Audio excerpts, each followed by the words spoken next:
स्वागत है आपका। मैं हूं योगेंद्र, आप देख रहे हैं दिल्ली का फैसला। हमारी खास खबर, खास पेशकश जो है वो है यही है कि एक बार फिर झाड़ू का जादू चल गया दिल्ली के दिल पर और लगातार कैंपेन।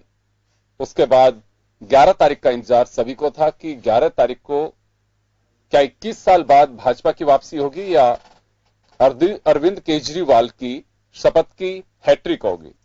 तो चलिए, दिल्ली ने दिल खोल करके एक बार फिर अरविंद केजरीवाल की झोली भरी है और 63 सीट का जो नतीजा उनको दिया है वह निश्चित रूप से कह सकते हैं कि एक बड़ी जीत आम आदमी पार्टी की दूसरी बार कही जा सकती है।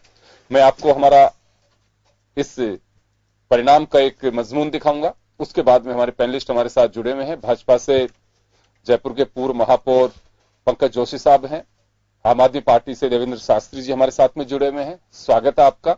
एक बार आप मजमून देखिए, लौटते हमारे पैनलिस्ट के पास।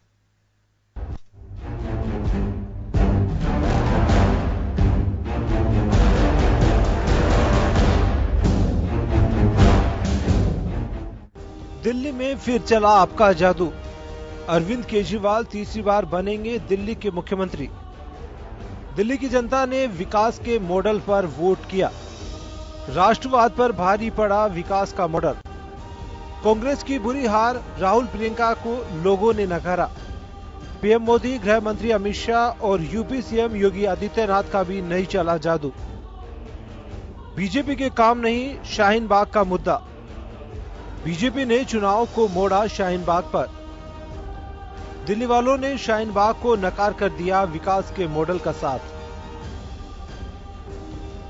दरअसल दिल्ली के इस विधानसभा चुनाव से पहले बीजेपी और आप में काफी हाई वोल्टेज बयानबाजी देखने को मिली।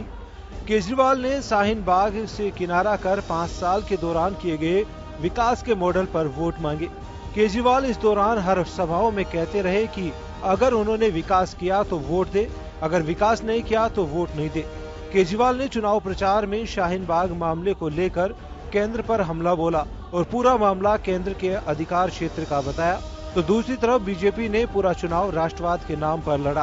पीएम नरेंद्र मोदी से लेकर गृह मंत्री अमित शाह, यूपी के सीएम योगी आदित्यनाथ सहित कई दिग्गजों ने राष्ट्रवाद का हवाला देकर शाहीन बाग को कोट करते हुए इसे राष्ट्रवाद के नाम पर माहौल बनाने की कोशिश की, लेकिन जनता ने इसे नकार कर आपकी झाड़ू पर मुहर लगाई। दिल्ली को दोष देने वाली नहीं, दिशा देने वाली सरकार चाहिए। देश की राजधानी दिल्ली को भी काम की यही गति की जरूरत है। दोस्तों बताइए, है कि नहीं है? देश बदला, अब दिल्ली बदलेंगे। उधर बात करें कांग्रेस की, तो कांग्रेस इस चुनाव में शुरू से ही पिछड़ती नजर आई। कांग्रेस के नेता चुनाव में सिर्फ पूर्व मुख्यमंत्री शीला दीक्षित के कामकाज गिनाकर वोट मांगे। कांग्रेस की तरफ से राहुल गांधी और प्रियंका गांधी तक ने प्रचार किया, लेकिन लोगों ने कांग्रेस को सिरे से खारिज कर दिल्ली की चाबी आपको दे डाली। आपने पढ़ाई की, केजी से शुरू किया, हाई स्कूल किया, फिर यूनिवर्सिटी गए, कॉलेज गए, और आज जब आपका ग्रेजुएशन हो रहा है आपको यह समझ नहीं आ रहा कि रोजगार कैसे मिलेगा। मैं आपको बता रहा हूं, स्टेज से बता रहा हूं कि आपकी गलती नहीं है, आप में कोई कमी नहीं है। और चाहिए बीजेपी हो, चाहिए आम आदमी पार्टी हो, इनका एक लक्ष्य आप याद रखिए। खासतौर पर इन चुनावों में आपने बड़ी चतुराई से विवादित मुद्दों से किनारा करते हुए स्थानीय मुद्दों पर लोगों से वोट मांगे। केजरीवाल ने चुनावों में शिक्षा, स्वास्थ्य और रोजगार जैसे मुद्दे को उठाया और जनता के बीच इसी आधार पर वोट मांगा। बीजेपी ने शाहीन बाग और सीएए का मुद्दा जोर शोर से उठाया, लेकिन दिल्ली वालों ने इन्हें सिरे से नकार दिया। वहीं दिल्ली चुनाव में केजरीवाल की टक्कर का नेता विपक्ष पेश नहीं कर पाई। पिछले 5 साल में केजरीवाल किए गए कामों का जनता में अच्छा संदेश गया और जनता ने दिल खोलकर आपको वोट किया। केजरीवाल की मजबूती का अंदाजा इस बात से लगाया जा सकता है कि न तो बीजेपी और न ही कांग्रेस ने इन चुनाव के लिए सीएम कैंडिडेट की घोषणा की थी। मैं जगह जगह जाके कहता हूं कि आपका एक एक दिया हुआ वोट सीधा केजरीवाल के पास आएगा।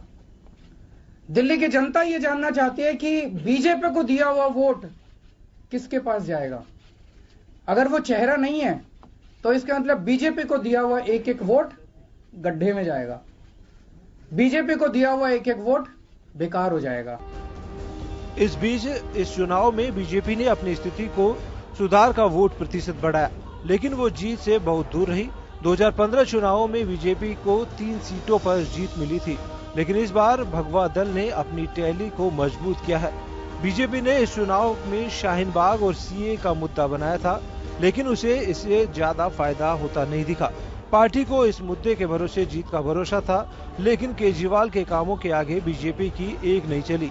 आपकी जीत पर बीजेपी ने कहा कि वो हार का आकलन करेंगे और उसके बाद दिल्ली में आगे बढ़ेंगे।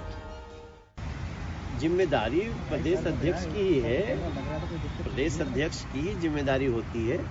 बाकी हम सभी कार्यकर्ता मिलकर के काम करते हैं। थोड़ा देर और इंतजार करिए। तो अगर नतीजा आपके खिलाफ आया तो आपकी जिम्मेदारी होगी, आप मानते हैं? नहीं, जिम्मेदारी तो मैं कब से कह रहा हूं। मैं जो कुछ भी बोल रहा हूं खुद जिम्मेदारी लेके सबसे आगे खड़ा हूं। सीना मेरा तैयार है। हाँ। चाहे जो भी झेलना पड़े, हमारा सीना है। बहरहाल दिल्ली चुनाव परिणाम से साफ है कि दिल्ली वालों ने शाहीन बाग को नकार कर विकास के मॉडल पर वोट दिया। साथ ही चुनाव में बीजेपी से ज्यादा चिंतन मनन करने की आवश्यकता कांग्रेस को है, जिसने दिल्ली का 15 साल लगातार शासन किया। ब्यूरो रिपोर्ट, जन टीवी न्यूज।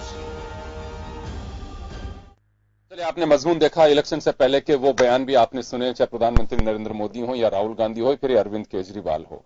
सबने मतदाता को लुभाने के लिए क्या क्या कोशिशें की और किस तरह से अपना एजेंडा सामने रखा गया। तो चले हम आगे बढ़ते हैं और हम चर्चा शुरू करते हैं। सबसे पहले मैं देवेंद्र शास्त्री जी के पास जाना चाहूंगा। शास्त्री साहब, आपको एक बार फिर बधाई जीत की, और काफी लंबे समय तक आप दिल्ली में टिके रहे आम आदमी पार्टी के समर्थन में। आम आदमी पार्टी के आप कार्यकर्ता हैं। पूरी जीत का आप लोग भी, क्योंकि जीत और हार दोनों को चिंतन होना चाहिए, आप तो खूब एक जर्नलिस्ट भी रहे हैं और वहां पे गए भी। पूरे परिणाम को अगर हम देखें तो क्या कुछ खास रहा इस परिणाम में? देखिए, एक संदेश इस दिल्ली के चुनाव से स्पष्ट है कि देश में जनता जो है सारी गंभीरता से राजनीतिक पार्टियों की गतिविधियों को देखती है, और अब ये इमोशनल कार्ड, ये धार्मिक कार्ड, ये जातीय कार्ड बहुत ज्यादा लंबे आगे तक जा नहीं सकते हैं। काम करना पड़ेगा, काम के आधार पर आप किसी भी ताकत को हरा सकते हैं। ये इस चुनाव का संदेश है। आपने देखा होगा कि भारतीय जनता पार्टी ने अपनी जितनी ताकत हो सकती है वो उसमें धार्मिक कार्ड भी खेला गया, उसमें राष्ट्रद्रोह, देशद्रोह, आतंकवाद सब कुछ ले आया गया। लेकिन इसके बावजूद 7 मुख्यमंत्री, पूरी कैबिनेट, प्रधानमंत्री, होम मिनिस्टर सारे के सारे उतर आए और जितनी हल्के से हल्की प्रचार की के तौर तरीके हो सकते हैं वो अपनाए गए। इसके बावजूद काम जीत गया। तो ये इस बार के चुनाव से पूरे देश में ये संदेश जाएगा कि कोई भी राजनीतिक पार्टी इमोशनल और सांप्रदायिक कार्ड के आधार पर चुनाव जीत नहीं सकती है। अब उसको काम करना पड़ेगा। जनता के जो कोर इश्यूज हैं उनके ऊपर कंसंट्रेट करना पड़ेगा। आगे आप देखेंगे कि ये लहर जो है सारे स्टेट्स में आपको देखने को मिलेगी। कुछ हद तक तो देखिए, अभी जो रिसेंटली जो चुनाव जीत करके आई हैं जो पार्टियां और जो स्टेट्स के अंदर काम कर रही हैं, वो आम आदमी पार्टी के एजेंडे को लागू कर रही है।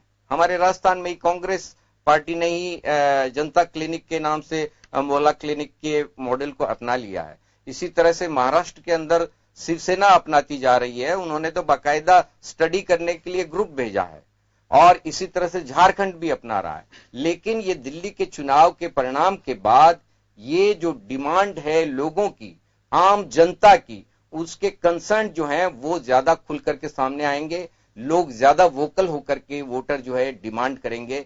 ये संदेश एकदम स्पष्ट जो है जा चुका है कि अब आप इमोशनल कार्ड से और राष्ट्रद्रोह, देशद्रोह, आतंकवाद, सांप्रदायिक, हिंदू मुसलमान, हिंदुस्तान पाकिस्तान, इससे काम नहीं चलने वाला है। ये मुद्दे बहुत महत्व के हैं, लेकिन जनता के इश्यूज का सॉल्यूशन दिए बगैर अगर आप इन कार्ड्स को खेलेंगे तो आपको इसी तरह के परिणाम देखने पड़ेंगे। मैं चलिए पंकज जी के पास में जाऊंगा एक बार। पंकज जी, इस परिणाम को लेकर के लगातार सुबह से विश्लेषकों की यह कहना है, भाजपा विरोधियों का कहना है कि बीजेपी ने अतिवाद जो किया उसका नजरिया और उसका रिजल्ट है ये, जो जनता ने तब्दील जो किया। अतिवाद किसी भी चीज का ठीक नहीं है। राष्ट्रवाद के लिए भी राष्ट्रवाद एक राष्ट्रवाद होता है, लेकिन बीजेपी के राष्ट्रवाद को एक डिफरेंट नेचर का राष्ट्रवाद बताया जा रहा है और कहा जा रहा है कि पोलराइज करने की कोशिश की गई जो सक्सेस नहीं हो पाई। देखिए योगेंद्र जी, मैं बहुत आज आपके यहाँ से बिल्कुल जो है बहुत विनम्र शब्दों में कहना चाहूंगा। देखिए क्या विश्लेषक रहे, कितने विश्लेषक हैं। देखिए देश में जो है पहला चुनाव नहीं है, लगातार चुनाव हुए बहुत सारे। मेरे ख्याल में जो है यदि स्टेटों के हिसाब से चुनाव गिने, 5 साल चुनाव गिने, हजारों चुनाव हुए। मैं आज इस ना तो विश्लेषण पर जाना चाहूंगा या नहीं चाहूंगा। मैं बहुत जो है विनम्र शब्दों में जो है बधाई देना चाहूंगा आप पार्टी को कि हाँ, लोकतंत्र में आपकी जीत हुई, आपकी जो है बधाई के पात्र है। और निश्चित रूप से आप जनता ने जो आपको चुना है उसके लिए जो है हम किसी भी रूप में ना परेशान है ना निराश है। हम जो है आपको तहे दिल से बधाई दे रहे हैं कि जो है वास्तव में जनता का जो मैंडेट है उसको स्वीकार है। हम जो है इस चीज की बधाई देते हैं, पहली बात। दूसरी बात, क्योंकि आज जो है भारतीय जनता पार्टी के जो संस्थापक यदि हम कहें उनमें से एक जो है माननीय जो है पंडित दीनदयाल उपाध्याय जी का जन्म दिवस है। चुनाव उन्होंने जब हारा तब उन्होंने जो है इससे कहीं गिला नहीं था, कहीं शिकवा नहीं था। आज वही हमारी पोजीशन है कि उनकी पुण्यतिथि को आज हम उसी रूप में मना रहे हैं कि चुनाव जो है हम जीते या हारे हमें से कोई वो नहीं है। हम अपनी चीजों को, हाँ, इन चीजों का विश्लेषण जरूर भारतीय जनता पार्टी करेगी कि क्या हमारी नीतियों में जो है हम नीतियों के कारण हम रहे या हम नीतियां नहीं पहुंचा पाए या हमसे कहीं गलती हुई, तो निश्चित रूप से पार्टी अपने लेवल पे इसका जो है विश्लेषण करेगी और ठीक करती है। इसमें कहीं जो है दो राय वाली बात नहीं, क्योंकि हम जनसंघ से आए, जनसंघ के बाद ऐसी पोजीशन हमारी, आज तो हम फिर भी जो है केंद्र में शासन है, हमारा स्टेटों में शासन है, लेकिन हमने जो है 1951 से लेकर के जब जनसंघ की स्थापना हुई, 52 में पहला अधिवेशन हुआ, तब से लेकर के कभी भी हमारी सीटें एक भी आई, दो भी आई, कभी नहीं भी आई, लेकिन हमें इस चीज से कभी जो है हताश नहीं हुए। तो हम इसे आज वो नहीं है, लेकिन देखिए जनता की जो चीजें हैं, वो जो कितनी चीजें हैं, आपने कहा राष्ट्रवाद, अतिवाद, ये बात, तो मैंने कहा कि देखिए इन चीजों पे तो बहुत अध्ययन भी हुए, पूंजीवाद, विज्ञानवाद, इन चीजों पर, एकात्म मानववाद, एकात्म मानव दर्शन, तो मैं कह रहा हूँ इन चीजों पे हमें कहीं वो नहीं है। लेकिन हम एक बात बिल्कुल चीज पे है कि क्या जिन चीजों से, क्योंकि लोकतंत्र के अंदर जनता सर्वोपरि है, जनता ने आज वोट दिया, जनता की जो है जीत है, इसके लिए जो है निश्चित रूप से बधाई के पात्र हैं। उनके कार्यकर्ताओं ने कहा कि हमारे कार्यकर्ताओं ने जो है दिल लगा के काम किया, हमारे नेताओं ने काम किया, और उनमें कोई यदि कमी रही तो उसका विश्लेषण करेंगे। और आज इन्हीं चीजों को लेकर के, लेकिन हाँ, आज इन बातों में बहुत सारी चीजें हैं कि न केवल भारतीय जनता पार्टी बल्कि राष्ट्रीय पार्टियां जिन्होंने बेसिकली इससे पहले शासन, क्योंकि हमारा तो 21 साल से शासन नहीं है दिल्ली में, लेकिन इससे पहले 3 साल तक लगातार शासन करने वाली पार्टी की जो है 3 टर्म 15 साल 15 साल 3 टर्म शासन करने वाली पार्टी का भी जो है आज जो है लगभग सभी सीटों पर 68 सीटों का लगभग जो आपके आंकड़े के हिसाब से है, उन लोग पे जमानत नहीं बचा पाई। तो मेरे ख्याल में कहीं ना कहीं ये जो चीजें हैं, लेकिन फिर एक बार आपको मैं योगेंद्र से कहना चाहूंगा कि खाली वोट प्राप्त करना भारतीय जनता पार्टी का लक्ष्य नहीं है।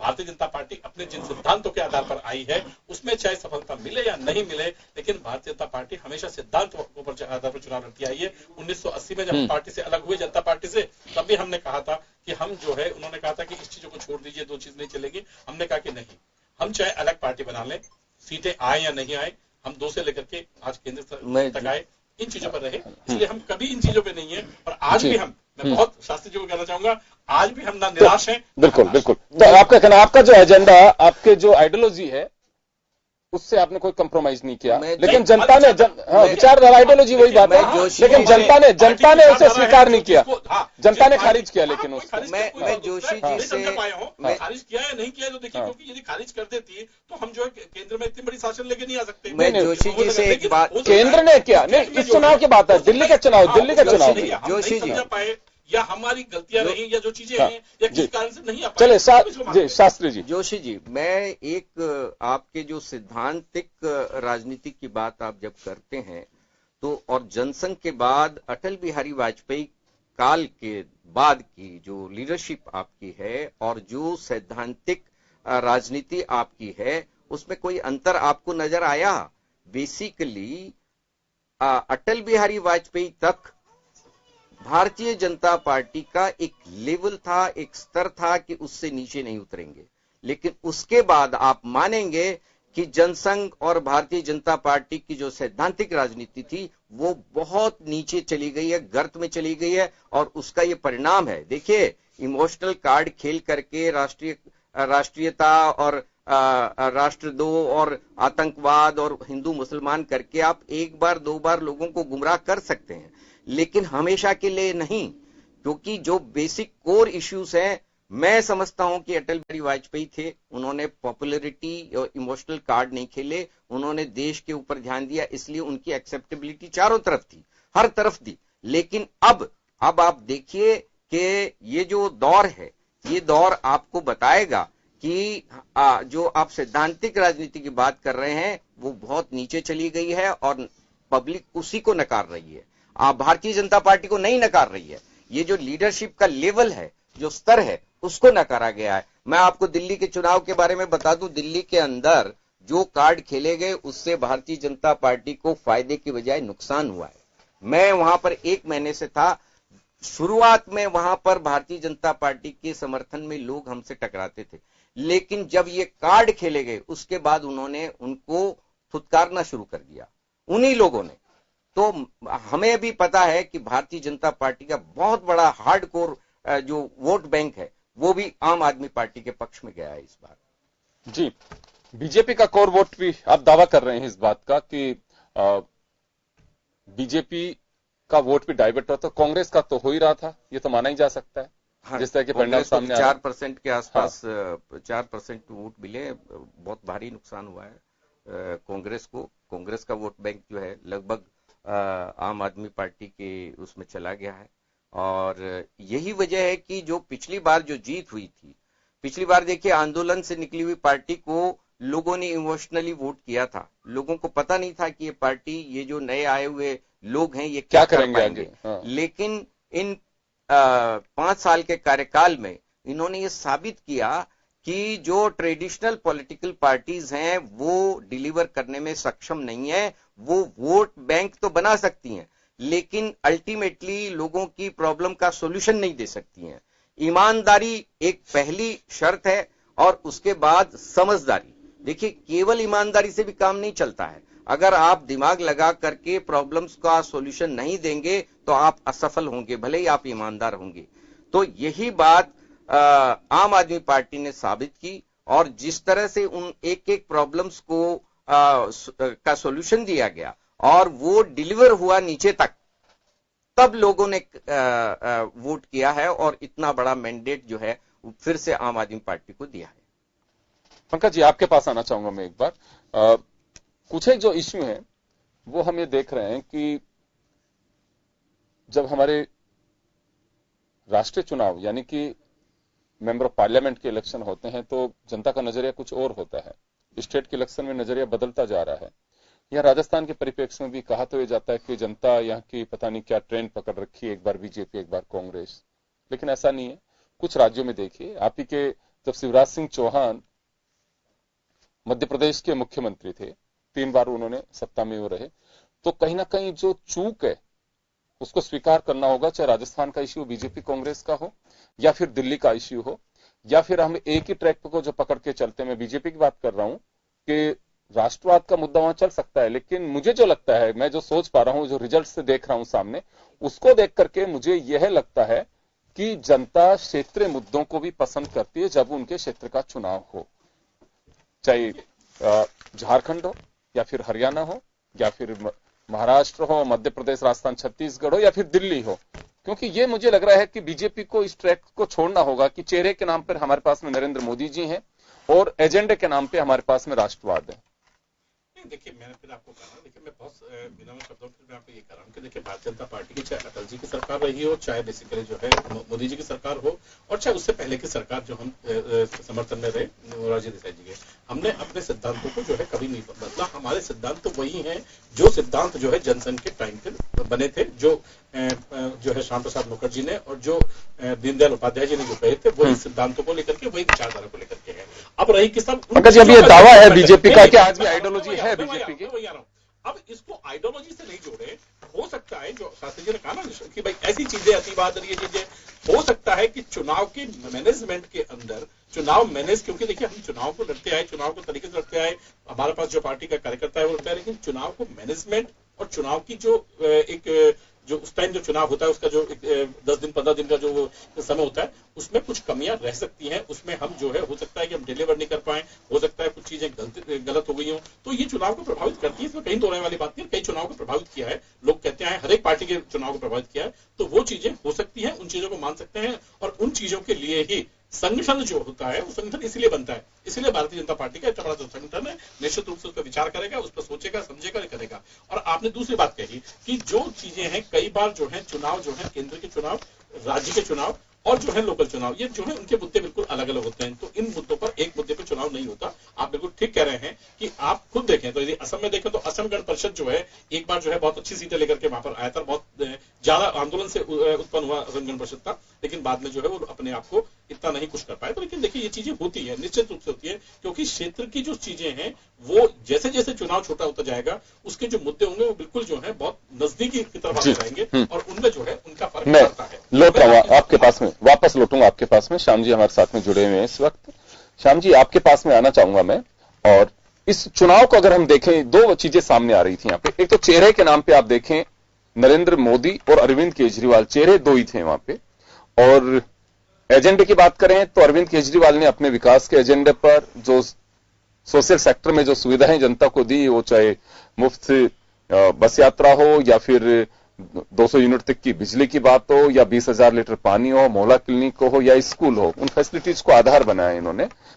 बीजेपी का भी अपना एक एजेंडा था, मुद्दा था।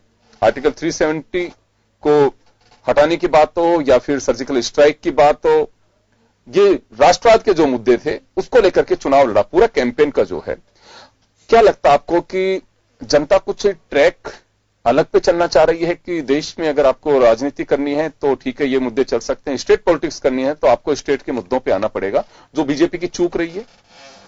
देखिए योगेंद्र जी, सबसे पहले तो मैं केजरीवाल जी को बधाई देना चाहता हूं कि उन्होंने अपना विकास का मुद्दा जो संदेश आम लोगों तक पहुंचाने में सफल हो गए और उन्होंने निश्चित रूप से पहले से कुछ सीटें कम मिली है, लेकिन उन्होंने ये तो दिखा दिया कि चुनाव जीता जा सकता है काम करके।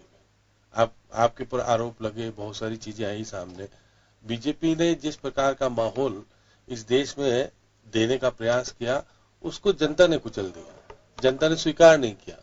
जनता को जिस प्रकार से ये कहते थे कि हम तो हिंदूवाद के आधार पर सब कुछ जीत लेंगे, हिंदू वोटर्स तो हमारा बापोती है, वो आज केजरीवाल ने करके दिखा दिया कि हिंदू वोटर आपका नहीं है, सबका है। और हम दिल्ली को जीता है हमने और दिल्ली वासियों की जीत को समर्पित कर दिया। उन्होंने कहा कि मेरी जीत नहीं है, ये दिल्ली वासियों की जीत है और दिल्ली ने मेरे जैसे व्यक्ति के ऊपर विश्वास किया है, मेरे जैसे उसको दिया है। तो निश्चित रूप से वो उन्होंने जिस प्रकार की बातें चुनाव के दौरान उनके ऊपर जो कुछ आरोप प्रत्यारोप प्रवेश वर्मा जैसे ने लगाए हैं, आप देखेगा कि किसी निर्वाचित, उस दिन भी आप देखिए अपन डिस्कस कर रहे थे, मैं कह रहा था कोई निर्वाचित मुख्यमंत्री को इस तरह की भाषा का उपयोग करे। लेकिन प्रवेश वर्मा जी के देखिए वहां पे भी अगर बात करें तो शायद 10 सीटें थी उनके लोकसभा क्षेत्र में, सभी सीटें उनकी चली गई वहां से। नहीं, मैं तो कह रहा हूं ना कि आज बीजेपी के 7 सांसद हैं और जिस प्रकार का माहौल गृह मंत्री जी जो कुछ करके देना चाहते थे, गृह मंत्री जी का चुनाव तो एक्चुअल में हारे तो नरेंद्र मोदी नहीं, अमित शाह हारे चुनाव, क्योंकि सारी रणनीति के नीतिकार खुद थे। वो जेपी नड्डा दिख ही नहीं रहे थे। अभी खुद अब मनोज तिवारी कह रहे हैं कि हार की जिम्मेदारी मैं लेता हूं। उनको पता है कि कोई ना कोई को तो हार की जिम्मेदारी लेनी पड़ेगी।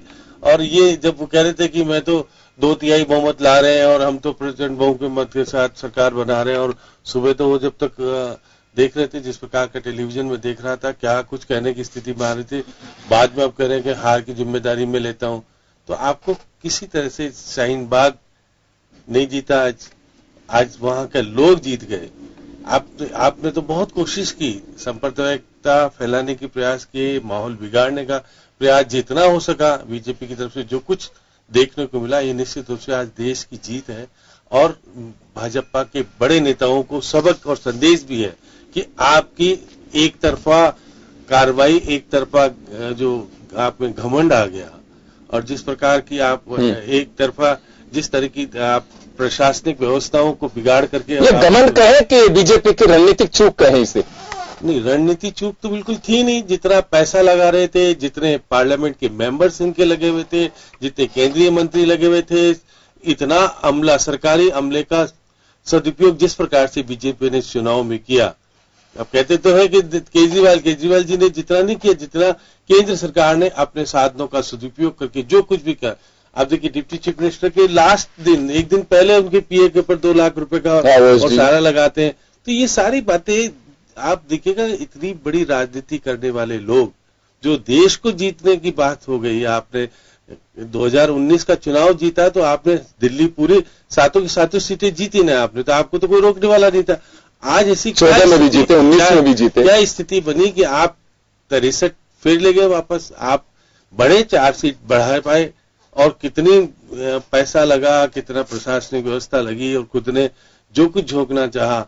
हमारे प्रदेश अध्यक्ष भी गए थे, हमारी पूर्व मुख्यमंत्री भी गई थी, खट्टर साहब भी गए थे, आदित्यनाथ योगी भी गए थे, फडणवीस भी गए थे, और नवीन आपके 11 मुख्यमंत्री और एक्स सीएम मिलाकर के लोग थे। इतना एक और बताना चाह रहा था कि आप देखिएगा कि जो उन्होंने कहा, उन्होंने सोशल सेक्टर को चुना, और पहले ही बजट में जितना पैसा देने का प्रयास किया, उसका परिणाम धीरे धीरे 5 साल। देखिए, मैं 2-3 चीजें देख रहा हूं। देखो, राजनीति हो, चाहे कोई घटनाक्रम हो या कोई सफलता हो, उस पर एक्सरसाइज करनी चाहिए हम सबको कि क्या होता है।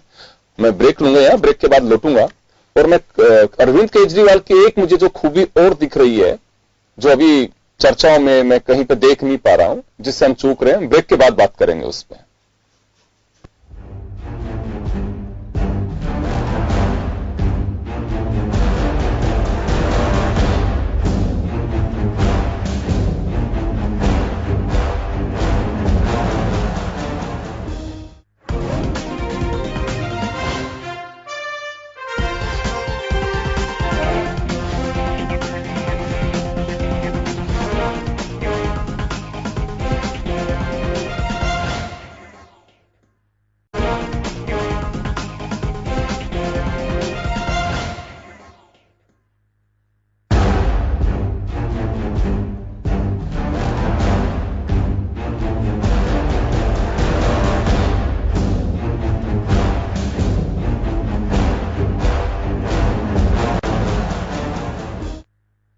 अरविंद केजरीवाल का जादू एक बार फिर चल गया है दिल्ली में। मैं जिस बात को लेकर के चर्चा कर रहा था ब्रेक से पहले, हम बात करेंगे। देखिए, जैसे श्याम जी ने एक हिंट दिया कि अरविंद केजरीवाल ने पहले बजट में काफी कुछ खाका तैयार किया, और जो बजट एलोकेशन भी उसी तरह से किया ताकि मैं 2 साल में 3 साल में निपटा सकूं इसको, जनता के बीच जाके कह सकूं कि ये काम मैंने किया है। होता क्या है, राजनीतिक दलों में जब बजट बनाते हैं तो पहले साल में हमें एक सोचने को भी मजबूर कर दिया कि हाँ, ये तो अब ऐसा ही बजट आएगा। कहा जाता है कि कुछ करने के लिए कड़वी गोली तो खानी पड़ती है। अरविंद केजरीवाल ने पहले बजट दिया, लास्ट के बजट में चाहे वेलफेयर सेक्टर हो, चाहे डेवलपमेंट का सेक्टर हो, वो बड़े अनाउंसमेंट नहीं किए। ये उनकी क्या रणनीति रही? मुझे जहां तक ध्यान है कि 30 नवंबर 2019 को भैया दूज के दिन महिलाओं को बस फ्री करने की उन्होंने जो बात कही थी, और 2018 में बिजली फ्री करने की जो बात कही थी, वह एक ऐसे उस पे क्या फेजेस में उन्होंने, बाकी रेगुलर जो चीजें चलती रही, चाहे स्कूल बजट हो, चाहे हॉस्पिटल्स का बजट हो, वो उसी तरह से किया। लास्ट में कोई बड़े अनाउंसमेंट्स नहीं किए। जब उनसे पूछा भी गया इस बात को लेकर के, तो कहा कि जनता अब तय करेगी कि काम कितना हुआ है, हम सिर्फ देखने जा रहे हैं कि जनता से जो वादे किए थे वो पूरे कर पा रहे हैं कि नहीं कर पा रहे हैं। तो मुझे लगता है कि उस सेक्टर में एक बड़ा जो फीडबैक जनता के पास में था, और शायद यही उनका एक कॉन्फिडेंस था। जिस दिन इलेक्शन डिक्लेयर हुए थे उसी दिन उन्होंने कह दिया था कि हम विकास और जो हमने काम किया उसको आधार बनाएंगे, उसके आधार पर हम वोट मांगने जाएंगे, और अगर काम किया हमने जनता के बीच जाने के लायक है तो जनता हमें वोट दे, और अगर हमने काम नहीं किया, अगर उनको संतुष्ट नहीं कर पाए तो वोट ना दे। मुझे लगता है एक बहुत बड़ी हिम्मत थी ये। मैं शास्त्री जी के पास आना चाहूंगा। शास्त्री जी, ये इसमें जरा रिस्क नहीं लगा आप लोगों को कि हम इतनी बड़ी बात कह रहे हैं लोगों को, और जनता का क्या रिएक्शन आएगा इस पे? नहीं, देखिए, ये इसमें रिस्क वाली बात इसलिए नहीं थी क्योंकि काम जो कुछ किए गए थे, एजुकेशन, आपके हेल्थ, आपकी बिजली पानी और होम डिलीवरी जैसे, ये जो काम ऐसे थे जो कॉन्क्रीट थे, कैलकुलेटेड थे और डिलीवरेबल थे, उन्हीं काम को हाथ में लिया गया जो डिलीवरी हो रहा था। तो डिलीवर होने के बाद जब हर घर में उसका बेनिफिट चला गया तो आम आदमी पार्टी सरकार और अरविंद केजरीवाल कॉन्फिडेंट थे कि हर घर में हमारे किए हुए काम का बेनिफिट पहुंच रहा है, और इसलिए हम कह सकते हैं कि हमने काम किया है तो आप वोट दीजिए। अब बिजली का जो इशू था, बिजली के अंदर अगर 200 यूनिट तक अगर करोड़पति भी 200 यूनिट में अगर काम चलाता है अपने मीटर का तो उसको भी फ्री है। हेल्थ के मामले में अगर अरबपति करोड़पति भी इलाज कराने के लिए सरकारी फैसिलिटी में जाता है तो उसका बड़े से बड़ा इलाज फ्री है। गरीब ही नहीं, इसमें किसी तरह का क्लासिफिकेशन नहीं है। इसलिए ये ऊपर से लेके नीचे तक ये मैसेज गया कि हमने काम किया है, इसलिए आप वोट दीजिए। आप होम डिलीवरी एक जो गवर्नमेंट सर्विसेज की जो है ये बड़ी यूनिक डिलीवरी सिस्टम है जिसमें करप्शन जो है वो खत्म हो जाता है। आम आदमी पार्टी का जो इकोनॉमिक्स है वो तो यही है कि आप भ्रष्टाचार खत्म कर दीजिए, आपके पास इतना पैसा होगा। लेकिन एक बात मैं बताना चाहूंगा, सारे काम मैं एक बात कहना चाहूंगा, यहाँ करप्शन भी एक इश्यू रहा है इस इलेक्शन के दौरान। बीजेपी ने कई बार आपके नेताओं पे आरोप लगाए, बाकायदा कह रहे थे कि ये सबूत के साथ हम कह रहे हैं कि इनके पार्टी के नेताओं ने किस तरह की गड़बड़ियां की हैं। देखिए, एक भी ऐसा करप्शन का इश्यू अगर साबित कर सके हों, झूठे आरोप तो देखिए 23 केस तो अरविंद जी के ऊपर लगाए इन्होंने, अब जो अभी भी चल रहे हैं, लेकिन किसी में भी कोई कॉन्क्रीट प्रूफ नहीं। सारे के सारे केवल एक खास मकसद से बदनाम करने के लिए या सिस्टम को उलझाने के मकसद से किए गए। इसलिए उनका एक और मेरा छोटा सा सवाल, पब्लिक ने भी उस चीज को छोटा सा सवाल हो रहा है। बीजेपी ने कुछ सवाल खड़े किए कि जनता का पैसा था, फ्री के आधार पर बांट दिया, और 3 चीजों को कोट किया गया जिसमें बिजली, पानी और निःशुल्क बस, क्योंकि करीब 12-13 लाख महिलाएं रोज दिल्ली के अंदर बस में सफर करती हैं। और फ्री का कहा गया कि ये फ्री के आधार पे, ये विकास के एजेंडे से ज्यादा या राष्ट्रवाद से ज्यादा फ्री की जो चीजें थी वो उसके आधार पे आम आदमी पार्टी को सत्ता में वापसी मिली है। नहीं, देखिए ये कॉन्सेप्ट जो है फ्री का, मुफ्त का, आप कुछ भी पब्लिक को मुफ्त नहीं दे रहे हैं। पब्लिक का ही पैसा है जो कि सरकार के खजाने में आता है, और वो आपको प्रॉपरली आपके पब्लिक में इस तरह से डिस्ट्रीब्यूट कर देना है कि जो वंचित क्लास है उसको भी उसका बेनिफिट मिल जाए। मुझे बताइए कि जो लेबर क्लास है उसको आप पूरी मजदूरी नहीं दे रहे थे। आम आदमी पार्टी के आने से पहले तो उनको आधी मजदूरी पर काम करना पड़ता था, और उनको किसी तरह की सुविधा नहीं है, पब्लिक सर्विसेज अवेलेबल नहीं है लेकिन वो टैक्स तो आपको पूरा दे रहा था।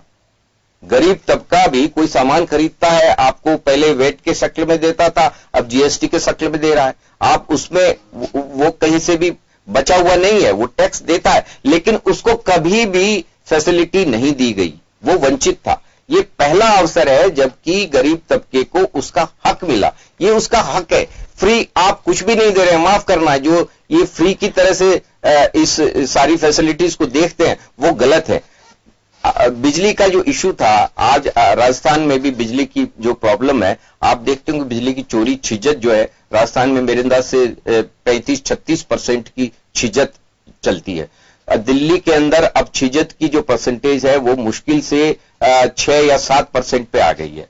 तो कितना ये मैनेजमेंट जो है, आप इसको समझिए। एक तबका है जो बिजली का खर्चा नहीं उठा सकता है, वो क्या कर रहा है? राजस्थान में चोरी कर रहा है। वहां पर उस तबके, क्योंकि ऐसा नहीं है कि वो चोरी करना चाहता है, ऐसा नहीं है, वो मजबूर है, उसको उसका हक नहीं मिल रहा है, दे दिया गया वहां पर कि 200 तक आप कर लीजिए, आप लीगल तरीके से आप उसके हकदार है, ले लीजिए। पानी 20,000 लीटर पानी में अगर आप फैमिली में काम चला सकते हैं, आप फ्री में ले लीजिए, आप बर्बाद मत करिए। पानी का मैनेजमेंट में आपको एक यूनिक बात बताना चाहता हूं पानी के अंदर कि अब से पहले पानी की जो बर्बादी थी और वहां पर जो टैंकर माफिया था, वो एक तरह से दिल्ली के अंदर बहुत बड़ा रैकेट जो कि पॉलिटिकल पार्टीज के ही लोग चलाया करते थे, वो खत्म हुआ। और उसका बेनिफिट ये हुआ कि पानी का कंजम्पशन जो है वो 40% तक कम हो गया है। लोगों ने अपना जो उसका दुरुपयोग होता था वो खत्म कर दिया है। और जब अब आप देखते होंगे कि दिल्ली और हरियाणा के बीच में पानी, यमुना का पानी छोड़ने को लेकर के उस तरह से विवाद नहीं होता, क्योंकि जो पानी नेचुरल वे में फ्लो करके आता है उसी से ही दिल्ली का काम चल जाता है। तो ये जो मैनेजमेंट है, इसी तरह के मैनेजमेंट से इस हिंदुस्तान की समस्याओं का आप समाधान कर सकते हैं और आगे बढ़ सकते हैं और डेवलपमेंट संभव है। जो अभी तक हम लोग ये मान के चले कि इस देश का कुछ नहीं हो सकता, भ्रष्टाचार खत्म नहीं हो सकता और ये सिस्टम सुधर नहीं सकता, लेकिन आम आदमी पार्टी ने ये साबित किया है कि अगर आप समझदारी से काम करेंगे, ईमानदारी से काम करेंगे, तो न तो पैसे की कमी है और ना ही ऐसी कोई समस्या है जिसका समाधान नहीं हो सकता। जी चलिए, मैं पंकज जी के पास जाना चाहूंगा। पंकज जी, मैं एक बात जानना चाहता हूं यहाँ पे, ये केवल बात बीजेपी की नहीं है, कांग्रेस हो चाहे दूसरे लोकल पार्टी, जो रीजनल पार्टीज हैं, देखिए वो तो अपना जो भी उनका अध्यक्ष होता है या परिवारों की ओर से पार्टियां चल रही हैं, उनका तो अपना एक चेहरा होता है। यहाँ बीजेपी ने पिछली बार चेहरा किरण बेदी को लेकर के आई, इस बार चेहरा नहीं था, चेहरे के नाम पे नरेंद्र मोदी जी के नाम पे वोट मांगे गए। और जब यही पोजीशन अगर कांग्रेस के साथ में, जैसे राजस्थान में, कि बताएं तो सही दूल्हा कौन है, तो ये माना जा सकता है कि चेहरा हर जगह शूट करता भी है और नहीं भी करता है, जैसे कि स्थितियां मैं जो देख पा रहा हूं। तो फिर इससे सवाल क्यों बनाया जाता है, पूछा क्यों जाता है कि उनका दूल्हा कौन है, हमारा दूल्हा ये है? तो क्यों, मतलब एजेंडे तो बहुत सारे होते हैं चुनाव में, केवल दूल्हे पे आके हम टिक जाते हैं। दूसरी बात, अभी शाहीन बाग को लेकर के मुझे लगता है कि हर मंच से चर्चा रही शाहीन बाग की, अपने पार्टी के एजेंडे या जो मैनिफेस्टो रहे उनकी चर्चा जितनी नहीं रही, शाहीन बाग की ज्यादा चर्चा रही। सीएए पूरे इलेक्शन कैंपेन में चलता रहा, लेकिन अरविंद केजरीवाल डाइवर्ट नहीं हुए, काफी कोशिशें की गई, वो अपने ट्रैक पे चलते रहे। तो ये एक नहीं लग रहा था कि अरविंद केजरीवाल इससे विचलित नहीं हो पा रहे हैं, फिर भी बीजेपी कभी गोली मार रही है, कभी क्या मार रही है। तो पार्टी के नेताओं को तो सोचना चाहिए कि ये स्तर नहीं है राजनीति का। देखिए अरविंद जी, मैं फिर आपको एक चीज कह रहा हूं, देखिए आपने जो कहा, कई बार पार्टी ने जो नेता थे उनके ऊपर संज्ञान भी लिया और पार्टी ने उन नेताओं को जो है चेताया भी। यही नहीं, चुनाव में, चुनाव के जहां चुनाव नहीं थे वहां भी कहा। आप यूपी में देखें, यूपी में जो है एक विधायक ने जब कुछ बातें कही तो उसको जो है बाकायदा जो है शोकॉज नोटिस इशू किया गया पार्टी के संगठन के द्वारा। तो ये एक चीज नहीं है कि सब कोई चुनाव है ये है, लेकिन मैंने आपको फिर कहा, चुनाव का मैनेजमेंट जब होता है, चुनाव जब होते हैं तो निश्चित रूप से हर एक पार्टी ये कोशिश करती है कि चुनाव जीतने के लिए कोई चीजें ऐसी हैं तो उसका मैनेजमेंट उसी ढंग से किया जाए। अब उसका फायदा होगा, नुकसान होगा, एक अलग चीज है, उसका परिणाम क्या होगा एक अलग चीज आती है। लेकिन मैंने आपको फिर एक चीज कही, जैसा अभी श्याम जी स्वतंत्र पत्रकार है, लेकिन श्याम जी आज जो है पता नहीं आप किस उसमें थे, कभी कांग्रेस कभी भी उस जो है। लेकिन मैं एक चीज कहना चाहता हूँ, देखिए भारतीय जनता पार्टी ने जो है, जो उन्होंने कहा कि सब संप्रदायवाद, देखिए हमने सांप्रदायिकता जो है, ऐसा नहीं कि कोई आज पहली बार आरोप लग रहा है। जब 1982 में 2 सीट आई थी, उसके बाद जब अडवाणी जी ने जब राम रथ यात्रा निकाली थी, 2 सीटें आपकी 1984 में आई थी। 85 वाला जो चुनाव था उसमें, इंदिरा जी की हत्या के बाद में जो चुनाव था, पहला चुनाव था। और पहले चुनाव में हमारी 2 सीटें रह गई थी, क्योंकि हम 1980 में अलग हुए, पार्टी बनी, जनता पार्टी से अलग हुए, तो पहली बार तो हमारी 2 सीटें आई और दोनों में जो है हमारे बड़े लीडर्स आते, उसमें भी 2 सीटें में ऐसा नहीं था कि अडवाणी जी जीते उसमें, मतलब एक बड़े लीडर, लेकिन एक आंध्र प्रदेश से 2, एक अटल जी, लेकिन चुनाव हमारे हार गए थे। लेकिन हमने उस टाइम भी जो है नहीं किया। मैं ये कह रहा हूं आपको कि 84 में 2 सीटें आई, लेकिन उसके बाद में हमने, जब से हम माननीय अडवाणी जी ने जब रथ यात्रा निकाली, तब से लगातार संप्रदायवाद का जो है मुद्दा हमारे ऊपर हमेशा हावी होता था। और हावी ही नहीं, यहां तक कि जब अटल जी की सरकार आई तो सबसे पहले 13 दिन की सरकार जब खत्म हुई तो 13 महीने की सरकार से ये पूछा गया कि राम मंदिर कब बनाएंगे। जब 13 महीने की सरकार का टाइम खत्म हुआ और जब एक वोट से हम चुनाव, जब हम जो है सदन में जो है हम बहुमत साबित नहीं कर पाए, तो अटल जी ने जो कहा सबको पता है। और जब हमारी 5 साल की सरकार आई, गठबंधन की सरकार, तो फिर वही पूछा, हमने कहा भी कि भाई गठबंधन की सरकार हम नहीं बना पाए। और फिर देखिए इस वजह से बीजेपी अपने एजेंडे में आगे राम मंदिर को रखा है। मैं यही कह रहा हूँ योगेंद्र जी, हमने हमेशा लिया, हमने कहीं झूठ नहीं बोल रहे कि लोगों ने नहीं पूछा, गलत पूछा है। हमने ये कह रहे हैं कि हमने हमेशा एजेंडे में लिया और लोगों ने हमसे पूछा। और हमने 2 चुनाव उसके बाद जो है, अटल जी वाला चुनाव भी हमने जो है मुद्दे में जरूर था, लेकिन हमारी सरकार नहीं आई। दोनों बार जो है यूपीए की सरकार आई और जैसे ही मोदी जी की सरकार आई तो उस टाइम एजेंडे में फिर था। और उसके बाद लगातार उस पूरे टाइम पे, न केवल उस टाइम पर, बल्कि मैं कह रहा हूं कि 14 में चुनने के बाद 2015 और 16 में से लगातार विपक्ष पूछता रहा कि राम मंदिर कब बनाएंगे, राम मंदिर की डेट कब निश्चित करेंगे, कब बनाएंगे। और हमने ये कहा कि भाई देखिए राम मंदिर का जो मुद्दा है सब जुडिशियल कोर्ट में, और लेकिन देखिए एक बात मैं कहना चाहूंगा सर, एक बात मैं कहना चाहूंगा, मैं एक बात कहना चाहूंगा पंकज जी, उलझाया नहीं उसको। बिल्कुल बिल्कुल, चलिए पंकज जी मैं एक बात कहना चाहूंगा। देखो राम मंदिर का इश्यू इस इलेक्शन में भी आया था, जबकि सुप्रीम कोर्ट फैसला दे चुका।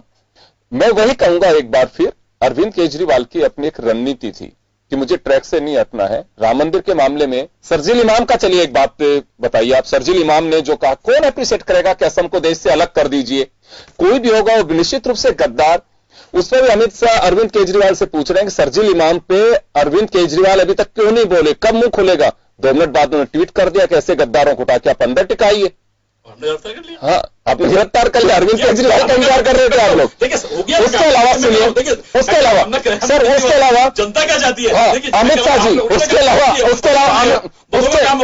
अलावा अमित शाह जी अपने स्पीच में एक बात कह रहे थे कि जनता, दिल्ली की जनता 8 फरवरी को ये तय करेगी कि उनका वोट भारत माता की जय के खाते में एक शाहीन बाग में है।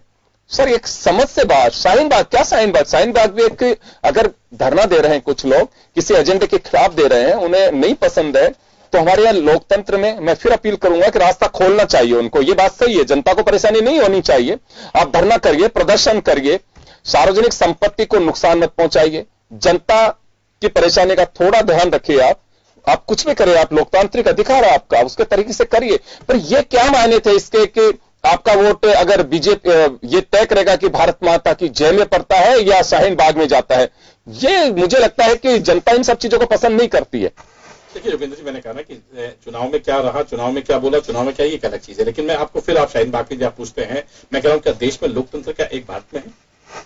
पूरे विश्व में लोकतंत्र भारत में है, और यदि इस लोकतंत्र में ऐसा होता है तो मैं इस चीज को स्वीकार करता हूं कि ठीक है, ये स्वीकार होना चाहिए। लेकिन शाहीन बाग जैसी जो है कि प्रदर्शन, इन मुद्दों में भी प्रदर्शन हो सकता है। सीए का विरोध कर सकते हैं, रास्ता रोकना एक लंबे समय तक किसी के लिए परेशानी बनना बहुत उचित नहीं मानता। खाली सीए का विरोध नहीं था, कई चीजें जो हुई वहां पर, जिस तरह की कोई मैं आज नहीं चाहता। देखिए मैं कह रहा हूं आज चुनाव का नतीजे का दिन है, आज बधाई देनी चाहिए। और मैं कह रहा हूं मुझे चुनाव आयोग क्या कह रहा था, देखिए नहीं मुझे आशा, चुनाव आयोग क्या कह रहा था मेरे को समझ में नहीं आया। प्लीज, चुनाव आयोग के पास सारा शासन, जवाब दे रहा हूँ, समझे मैं जवाब दे रहा हूँ। तो इसका मतलब चुनाव आयोग की कमियां, मैं कह रहा हूँ आपको हो सकता है कि जो भी आप किसी की कमियां बताए, आप पत्रकार हैं, किसी कमियां पत्रकार दो चीजें कह रहा हूं मैं। देखिए आपने जो कहा ना, मैं देखिए उस चीज को नहीं है, लेकिन मैं फिर एक चीज को कह रहा हूं आपको। आपने जो कहा आज चुनाव का था, और मैं ये मानता हूं कि जो चीजें हैं, क्योंकि अब सरकार आई है, सरकार बनी है, और मुझे ये विश्वास है कि शायद जो है शाहीन बाग जैसी स्थितियों पर भी केजरीवाल जी जो है वो डिसीजन लेंगे। नहीं, इसमें केजरीवाल जी को तो कोई डिसीजन लेना ही नहीं था सर। मैं आ रहा हूँ वहां भी, ये तो होम मिनिस्ट्री को डिसीजन लेना था।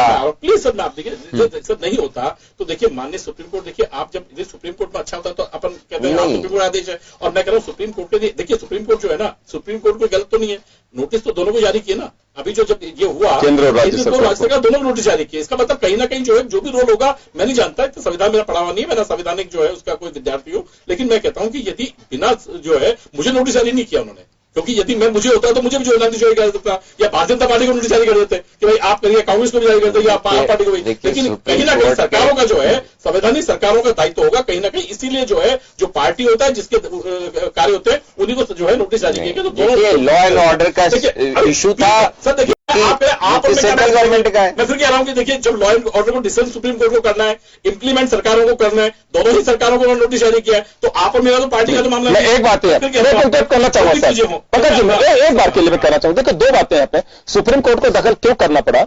एक याचिकाकर्ता ये कह रहा है कि मेरा भी अपना एक अधिकार है कि इस रूट से मैं जाता हूं तो मुझे जाने देना चाहिए, यहाँ पे रूट खाली करवाइए।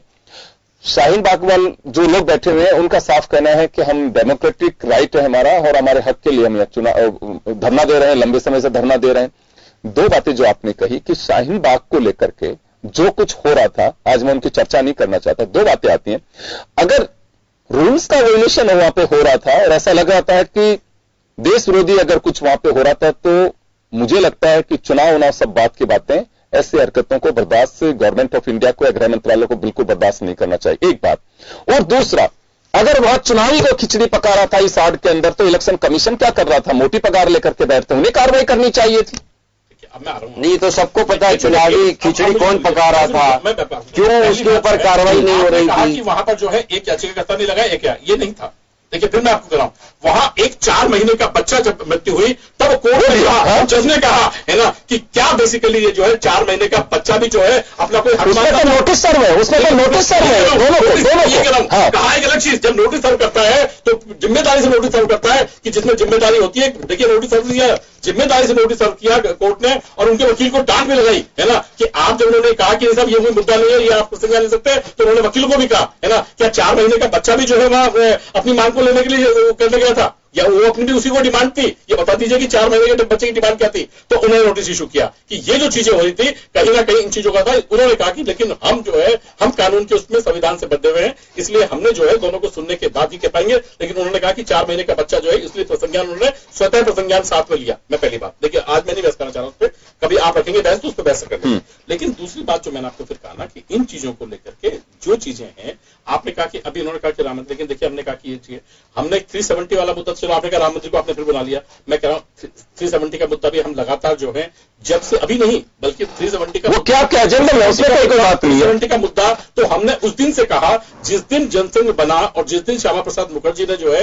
उनकी हत्या हुई, उस टाइम से लेकर के चले, और हमने कहा कि हम इसको पूरा करते हैं कि नहीं करते। हम अपनी यदि विचारधाराओं को पूरा नहीं करते, आपका एजेंडा सर, ये आपका एजेंडा है, इसमें कोई डाउट नहीं है, इसमें आपका एजेंडा है ये। देखिए 370 पंकज जी बीजेपी का हिडन एजेंडा नहीं है, इसमें कहीं कोई डाउट नहीं है। आपके मैनिफेस्टो में जब भी जहां पे भी हुआ हमेशा राष्ट्रीय राजनीति में आप लोग लेके आए, इसमें कहीं मैं कोई नहीं कह रहा, बिल्कुल आपका एजेंडा, और आपने किया तो इसको बनाने में जनता स्वीकार करती है नहीं करती है। लेकिन मेरे जनता ने लेकिन मेरा दूसरा सवाल होगा सर, मेरा दूसरा सवाल है, मैं एक बात कहना चाहूंगा आपको कि आप 2015 में जाइए, दिसंबर 2015 दिसंबर 2015 के अंदर जो पोजीशन थी, माफ करिएगा, दिसंबर 2017 19 राज्य में सरकार थी आप लोगों की, और 72% भूभाग पे आप पे कब्जा किए हुए थे। सर अभी फरवरी तक आते आते स्थिति हो गई 34% की। 34% मैं ये कह रहा हूं आपको, और पिछले 2 साल के अंदर 7 राज्य बीजेपी ने और अपने अलायंस के साथ में खोए हैं, जिसमें से महाराष्ट्र भी है, राजस्थान भी है, छत्तीसगढ़ भी है, मध्य प्रदेश भी है। दिल्ली चले आपके पास में नहीं था, उसमें कुछ खोना, लेकिन दिल्ली आपके लिए बड़ा एक महत्वपूर्ण और वैसा चुनाव था।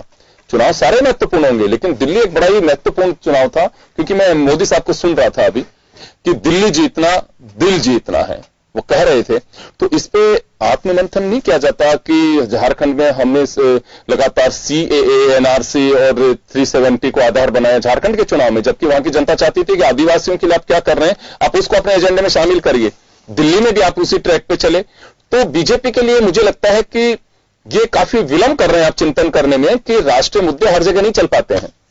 देखिए मैं फिर आपको ही कह रहा हूं, तो आपने कहा कि हम 72% पे है, लेकिन देखिए फिर मैंने कहा आपको कि हमारा 72% है 34%, ये हमारा एजेंडा नहीं है कि हमारा कोई ये शासन नहीं कि हम जो है 100% भारत पे जो है शासन करके हम जो है एक पूरे वो बने। हमारा कभी ये जो है ना तो ये जो है हमारा कोई जो है ध्येय है, और ना ही हमारा जो है ये पंकज जी ये कहने में बहुत अच्छा लगता है, और हर राजनीतिक दल का होना भी चाहिए। जब राजनीतिक दल पार्टी फॉर्म हो चुके हैं तो उसको लेना भी चाहिए। उसमें मैं कह रहा हूं आपको कि ये नहीं है कि सब यही हमारा एक लक्ष्य है कि हम किसी भी रुपए जो है शासन चाहे।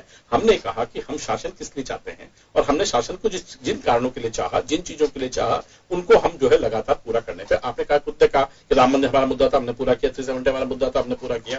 केंद्र शासन इसलिए चाहते थे ना, हमारे और मुद्दे जो बाकी हैं, राम मंदिर का मुद्दा सुप्रीम कोर्ट में, और सब लोगों की समझ से हुआ उनके थ्रू। लेकिन मैं कह रहा हूं था मुद्दा किसका? देखिए हमने हमेशा कहा, जब हम 2 दिन तभी हमने बात की, तभी हमने कहा है ना देश का था, लेकिन देश के बाकी लोगों ने क्यों मिला है भाई? देखिए देश का था, क्यों लगे क्या मंदिर मुद्दे के फैसले को सबने एप्रिशिएट किया, क्या होना चाहिए, लंबे समय से चल रहा था, चलिए विवाद खत्म हुआ। मैं कह रहा हूँ फिर आप देखिएगा लोकसभा का दुरुपयोग हुआ इस चुनाव के दौरान। क्या कभी सुना था कि ट्रस्ट की घोषणा लोकसभा में प्रधानमंत्री जी अपने उसमें करें, 3 मिनट तक बोले चुनाव का है, आपका चुनाव आयोग कर क्या रहा था, मेरे को समझ में नहीं आया। ये सब इसका मतलब ये आप कह सकते हैं, इसका मतलब ये आप कह सकते हैं जो है बिल्कुल चुनाव निष्पक्ष नहीं हुआ ना। चुनाव आप खुद आपने साथ में दुरुपयोग किया, कभी मैं कह रहा हूँ चुनाव आयोग विरोध किया। मैं कह रहा हूँ लोकसभा में इस तरह की चर्चा होनी चाहिए थी क्या चुनाव के दौरान? लोकसभा के अंदर इस तरह की चर्चा होनी चाहिए थी क्या? क्या चुनाव आयोग नहीं होना चाहिए? इलेक्शन प्रोसेस के दौरान आपको सस्पेंड करना चाहिए।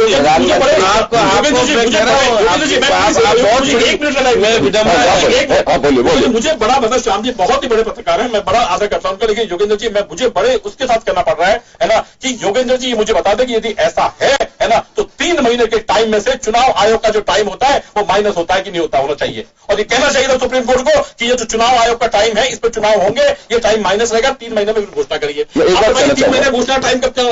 नहीं, ये नैतिकता का सवाल है। क्या बात नैतिकता का सवाल है?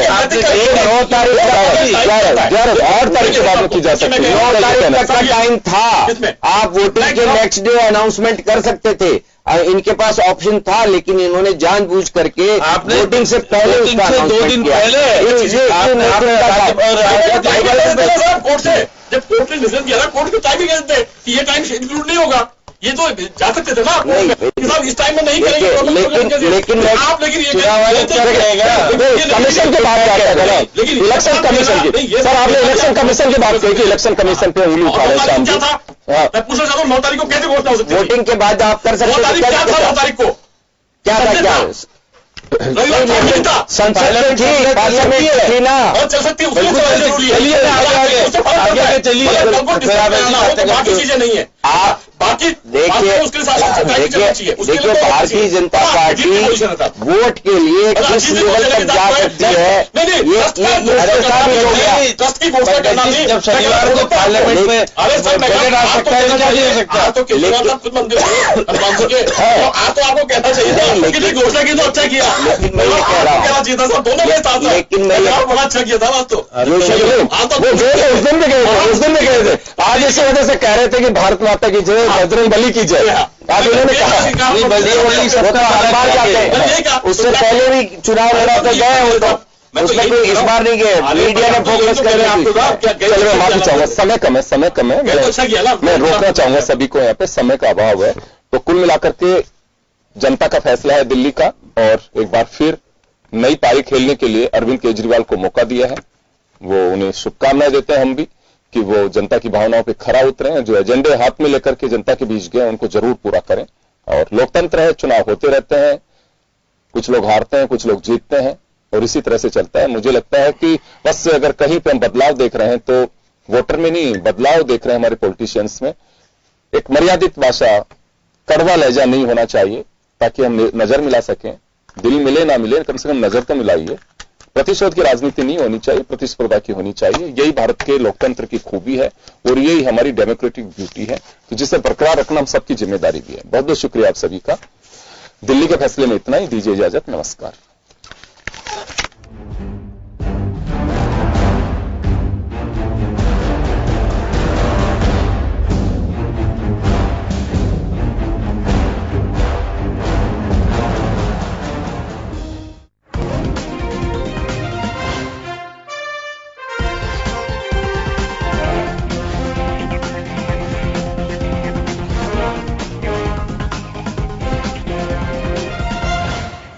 जन टीवी की लेटेस्ट अपडेट पाने के लिए हमारे चैनल को जरूर सब्सक्राइब करें और नोटिफिकेशन पाने के लिए बेल आइकॉन दबाएं।